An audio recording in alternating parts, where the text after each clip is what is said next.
when people ask you, what did you do on your New Year's Eve? You went out partying, eat a bunch of food, hang out with family and friends. Nah, man, I was watching the Fallout show. That's what I was doing, just watching the Fallout show. Nothing more, nothing less. I'll be lying. We did order some takeout, and we just sat home, watch movies, Fallout, and play some video games. And that's pretty much it. Other than that, we didn't do anything spectacular or anything like that. We just want a normal, quiet, easy transition into the new year, and that's exactly what happened. And no chaos, fireworks, but couldn't see them. We could hear them, definitely hear them, but couldn't see them, which sucks. But anyways, let's talk about this episode of Fallout. Season 2, Episode 3. I didn't really have much problems with this one, really. Just raised some questions. But that's it. Really just questions. And what I have with this one is pretty much is with mainly focusing on Maximus and the Ghoul. Not so much as Lucy. Lucy gets captured into the Legion. We get to see how the Legion is after 15 years after everything happened.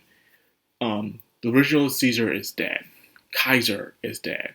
And the person who has Lenny's mask is the guy who plays the kid from Home Alone. Marcokin or something. Marcolkin. He plays one of his close right-hand mans. But there are two Caesars. After Caesar died, he left a note of who will be his successor. And they put his body in the middle between two camps. And whoever tries to get near the body gets shot and killed. So they've been at a stalemate, seeing who can pretty much find a way to actually claim a true successor. So Caesar dies and Lennius dies. We all saw Caesar die, which is weird because in the games, it was if Caesar dies, Lennius takes over. But Lennius not here. If Lennius doesn't take over, then Vulpes, my favorite Legion character, was supposed to take over. So if Lennius was to take over, he was supposed to pretty much be the next guy who's war hungry. If they do win, they would travel around and just keep trying to dominate and everything. That's all he cares about. Vulpes disagrees with this and will start a split faction himself. That's what would have happened. But I guess all three of them died. The three major parts of the Legion died. So all that's left is the body without a true head. So they're scurrying around. Lucy tries to find her way out of this by trying to say she can help the problem, but she is a woman / profligate, so she is crucified instead. It's like, she shouldn't have run her mouth like that. But here she is, man, on that cross. Everything. And trying to tell him that this is nothing like America and stuff like that. He says, America, all the stuff that you talk about was made by dead men and the failures of his own country. As you look around, America has failed. And that's what happened. Believing in the American way itself seems kind of irrelevant in that time, where it itself has fallen on itself, and all that's left are the people who had to pick up the pieces and make their own ideology of how the world should be.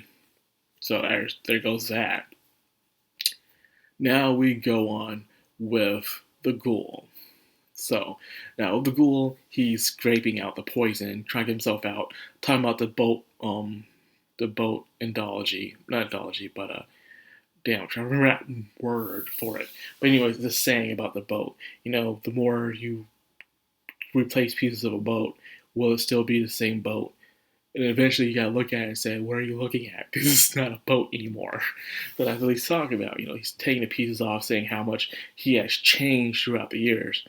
His flashback, in my opinion, wasn't really that important in the grand scheme of things, because in the flashback it just shows him going off to the place for his friend to get an award, but they have this congresswoman who's there who seems so unprofessional. It's sad because she's the only one who's not taking any corporate sponsors, but she just sucks at her job. She's just doesn't even know why she's there. Imagine you having this person who's supposed to represent you and she doesn't even know why she's there. She's just there just to be there, to get some what little of clout she can get to boost her campaign, but it's not working. So everyone feels kind of, there's this moment where they're like, oh man, this is disrespectful, this is disgraceful, you risk your life for his country, this is what happens to you. I guess it's the only reason for this flashback for this episode was to convince Coop to assassinate House. So, the question is who is the stranger guy? Because everyone knows Robert House. Everyone knows what he looks like and how he acts. But the stranger shows up, and he's there talking to him, trying to persuade or get under Coop's skin. And if this guy was the real Robert House, I think people would have known, unless that's just Robert House's double, or people thinking this is probably Anthony. It's a lot of things. So that's the one thing I do like about this season, is having you guess who is this character really. They're called the Stranger, so we can't really confirm that's House himself. Even though, as we saw the trailers, it's hard to tell, seeing what really happened, what's going on. We'll just have to wait and see. But anyways, he gets under him, calling him and his friend Pinko and stuff. And Pinko don't know what it is. It's like someone who's like a commie sympathizer in a way. Like why you enjoy sympathizing for the communistic way of life and stuff. It's to keep people in line and scared of going against the regime or the ideology that is that America in a way. So he goes off and leaves. And then he gets the award, and his friend makes a speech about how Coop will be able to do the right thing in the end, and pretty much persuade him to take out House. But as you know, he didn't take out House. Something else happens. Now he goes to a place. I think this is the only problem I really had with the show, is something I keep seeing happening since the beginning of season 1.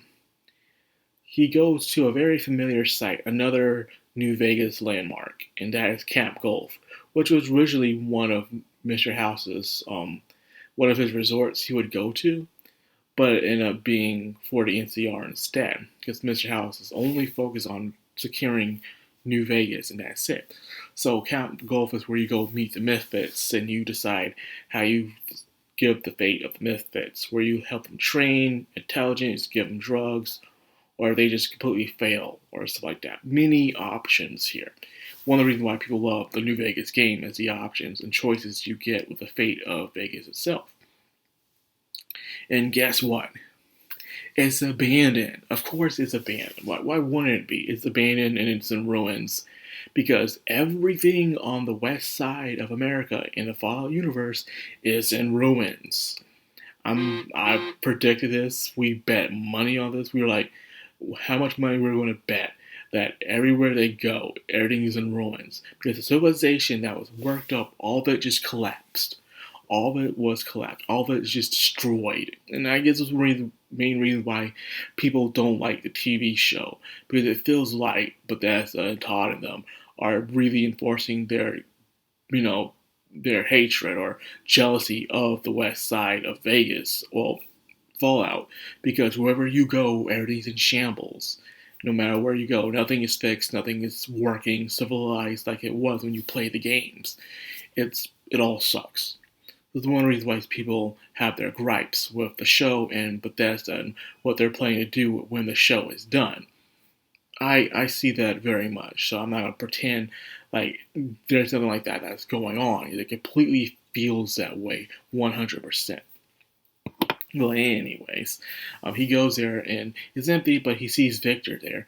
And when Victor is somewhere, he is placed there for a reason. He may not know why he's there, but the person who created him does in his house. And he's questioning where House is, but he believes the house is gone. But the ghoul says there's no way Mr. House is gone. He always has a plan on what he's going to do. So he goes off and to look for the Rangers in the hills. Yes, there's Rangers in the hills because they abandoned this place to go live in the hills. And that's probably won't be the last time we see Victor. He says, I'll be seeing you, Victor. So he knows he'll be seeing Victor because Victor is there for a reason. He's not just there just to lay about, because last time we saw him, he was in Good Springs, and you saw him in Novak, and then you finally see him in Vegas and stuff like that. He is there for a reason. Mr. House placed him there as a monitor. So, I'm guessing he wants the goal. That's what I'm considering. He wants the goal for something. What it is, we don't know. We'll have to wait and see. But one thing he did say is something about cold fusion. That he was supposed to deliver Mr. House needed cold fusion for his plan to work, which is weird because he never mentions anything about this in the game. But what he needed was the platinum chip. Maybe he needed cold fusion so his systems can run better than it did when the drums hit. Because remember, when the bombs hit, when the bombs hit, he kept having a lot of malfunctions. Things kept turning on and off. He had a lot of glitches trying to keep things operational, to the point he was put into a coma for a good amount of time until he would finally be able to wake up again. So I'm guessing he needed that cold fusion to have a better power run supply to help him run Vegas. Because the chip itself really is just made to upgrade his Securitrons. But maybe he needed something that really helped him run Vegas, where he probably didn't need the power of Hoover Dam whatsoever if he had that chip. Well, if he had that cold fusion, which is interesting.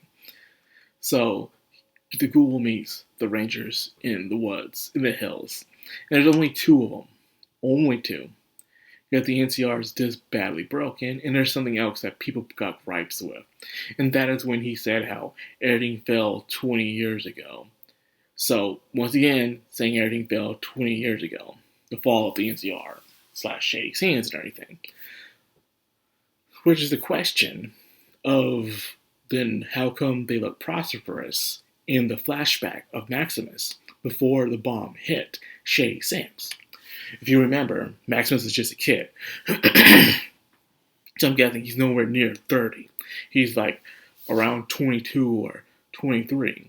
So the Shady Sands fell 20 years ago. Meaning, and what happened, and this happened before New Vegas, people, that's why the timeline's confusing. But you see Shady Sands in a good condition. And I've been watching other YouTubers reacting to the show of no knowledge to Fallout whatsoever. They're just watching the show. And they're saying, yeah, man, this place looks nice. It looks prosperous. This is why Hank wanted it destroyed because of jealousy to get rid of the competition. Is that the reason why? That's what it seems like. That's what it seems like. Even they themselves feel like Shady Sands itself was in a good place. So if that's the case, when did everything fall apart? Everything looked good when Maximus was still a kid. Just saying, your execution here is not working out. The actions are not really matching your words, is what people are saying. Well, anyway, they meet the Rangers and they say they've been waiting on backup for years, but the Ghoul tells them there is no backup. You know, there's nothing happening. So he definitely can't ask the NCR to help him to free Lucy from the Legion. So he does something. An object he had on him the entire time. Because, you know, he has pockets. But anyways, he used that to get Lucy out by pretending he was going to sell out the remaining of the NCR. These guys are all grouped up, right? Like, yeah, I'll give you the last stand place where the NCR is at. And it's just two Rangers. That's all it is. The Legion, which is already a bad place, thinking the NCR can come after them at any time. But no, NCR is in its worst possible position ever, where it's just two people. And that's all it is.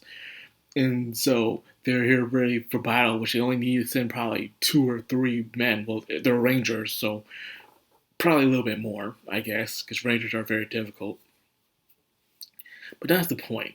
So he starts an explosion in the middle of it all, frees Lucy, and then now they're fighting with each other now. So, will this be the last time we see the Legion? No, this is not.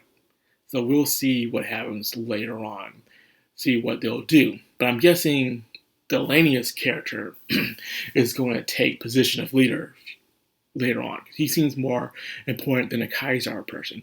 We will see what happens. Now let's finally talk about Maximus. With Maximus thing, we're seeing that Commonwealth only sent Xander, Paladin Xander, and for some reason they knew about the cold fusion and the start of a civil war. He knew it all. Once again, who snitched? Who told that he would be here? We don't know. Many people believe is Maximus' friend. It's a possibility. But then there's also theories that Xander could be a Sith, because there's another Xander character in the Bethesda Fallout games who was a Sith, but he never knew he was a Sith. So there's that as well. It could be a call out, just a little Easter egg, or he might be a Sith. Who knows? But anyways, since he showed up, the other factions decided to back out on a deal with Quintus. They were all in at first until they found out, the Commonwealth found out. And they're like, no, just give him the fusion core. Not fusion core, but the cold fusion, and let it go. There's nothing we can do. The Commonwealth is too powerful to deal with. They have a freaking Liberty Prime. They have giant airships, the Pridwin. They have more power armor. Everything. And everything's truly run by the military bros and not the clerics or the squires or anything like that. It's just ran by the military might. So that's why they fear the Commonwealth Brotherhood so much. They're very dangerous. Reasonable. So Maximus did point out, hey, let's just, just kill the guy and be over with, which was a stupid decision because it would just start a war that they can't win. And Quintus did try to convince them by bringing up Roger Maxon, sorry. Roger Maxon is the original founder of the Brotherhood. So what happened there, for those of you who don't know, Maxon was a part of the military army, working at Mariposa West Tech base. There they had prisoners of war there, but also scientists and his general. He realized some of his men were missing and found out that they were experimenting not just on prisoners, but also on American citizens as well with the FEV, the Forced Evolutionary Virus. So he was disgusted by this. His general shot himself. He questioned all the scientists, shot them, and even shot the people who got in his way. This was before the bomb drop. When he was trying to make his way out, then the bombs dropped.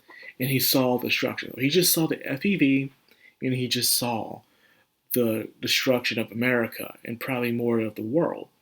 He was disgusted of how all this misused technology was being used, and was disgusted. Like, this could happen again.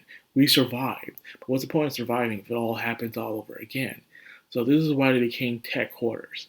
They go out, destroy anything that the New World has brought in, and secure any tech that has any possible threat to America, let alone the world. And that has been the point of the Brotherhood, the sole true purpose of the Brotherhood. So that's the story of Roger Maxon. Arthur Maxon, a descendant, now rules over the Commonwealth. And he sent Xander to be his representation. His representative, damn.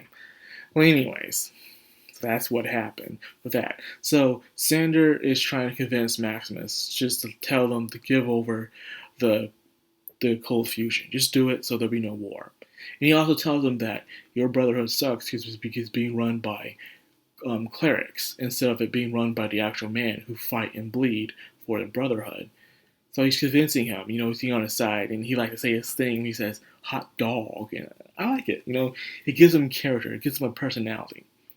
So they go out, drive, have the talk, and then they notice a pickup of advanced technology roaming around somewhere.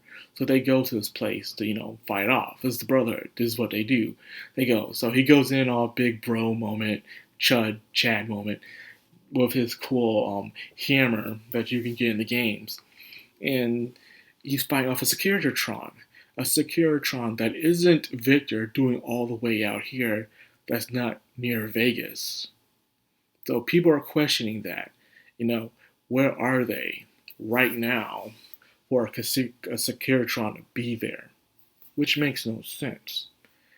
But not only that, turns out that Securitron was in the same place where Thaddeus was, where they were opening up Sunset Sarsaparilla caps and drinking soda with a bunch of kids. Some are gold and some are normal. And that's what he was doing to make money. Question is, was he running some type of scheme where they'll just make caps and just start using them for currency, even though you're only able to use Nuka-Cola bottle caps technically for currency? Because there was literally a mission about this and the Crimson Caravan where someone was making false bottle caps and stuff like that. We don't know. He could be running a scheme like that. We don't know. But of course, Xander having the true excuse me, the true ideology of the Brotherhood, destroy anything, even something that's a ghoul. So he separated the normal kids from the ghoul kids, and he was ready to shoot them all down until Maximus killed them. And at the end of the day, he just started a war by killing off Xander. So there's that. So my question is why is there a Securitron all the way out there? They're nowhere near the Mojave, or they are near the Mojave. We don't know. It's just weird to have a Securitron out there. What was Securitron doing there? How did it get there? And why was it protecting the place that Thaddeus and them were working at? We don't know. But hopefully they'll discuss that, at the end of the day. We'll see. We'll see. So anyways, all around, I didn't hate the episode that much. No, I actually did enjoy it. I liked it and stuff. Some people really didn't like it. But the only things I just didn't like is the thing that's been going on in the entire series. And that's just a completely destruction of the west side of Fallout. Everything the west side had is just being destroyed before your very eyes. As you know, they'll find some way for New Reno or the hub to be destroyed as well, because it just has to be for this to be a show for some reason. There can't be no good quality civilization. What they're going to do about the She? Those people. Well, if they even know who they are, we don't know. But anyways, I'm besides that, and of course with the Securitron. Why was the Securitron once again doing at that Sunset Sarsaparilla factory? Why was it protecting? And plus, it was a Mojave drink, so they could have flown out all the way out close to Mojave. I'm guessing. As I said, there's a lot of questions that need to be answered that I don't think they are going to. Hopefully they do. We'll just have to wait and see. But with that being said, I think I'll end the video here. I hope you guys enjoyed it. If you did, like, comment, subscribe, and of course, hit that bell icon. This is Madcrownxox. I'm Anime. Signing out.